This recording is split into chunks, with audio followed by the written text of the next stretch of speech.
Aka nech pul bo'ldi? 5000 bo'ldi. Men 9000 men beraman. Oling buni. Tush. O'lgirdim sanaqa puldorchadan. Vazira, onanglikdan qaytdingmi? Ey abboscha, muncha ko'p orqamdan yuraverasan. San qatorlarda ikkita bolasi bor. O'sha bolasi bor xotinlar vaqtiga rozi bo'lganda, senga o'xshab cho'zib yurmaganda.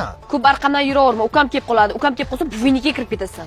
Og'zingga qara. Ha, yolg'onmi? Faqat orqamdan yurganda ukam kelib qolganda uyingga qochib ketarding, buvingni yoniga. Ha, buni aytibsanmi? Azamatjon, yangangdan pul olmaysan. Abbos o'zi qarzing ko'payib ketgan, qachon berasan? Ishing bo'lmasin. Aytganniki tamom. Qancha bo'ldi? Boravering, yangi puli to'langan.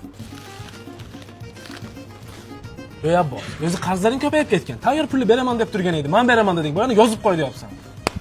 Qo'rqma Azamat, to'y o'tsin, sen uchun ham qasos olaman.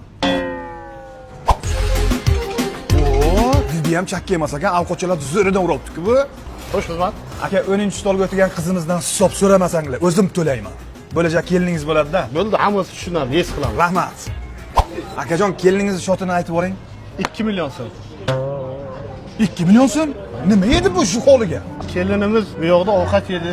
Bundan tashqari uyiga tadbiri bor ekan, salat, 2 paket kaboblarni qilib olib ketdi. Hozir katidan to'laymi yo naqmi? Siz xohlagan usulda.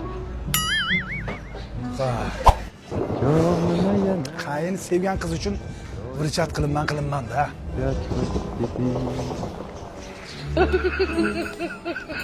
Bu tomondan, bu tomon, mana bu yoqdan. Qaysi tomon? Mana bu tomon. Bu tomon. Ha, yaxshi. Bo'ldi, bratam. Chotki. Oyoqda olinglar.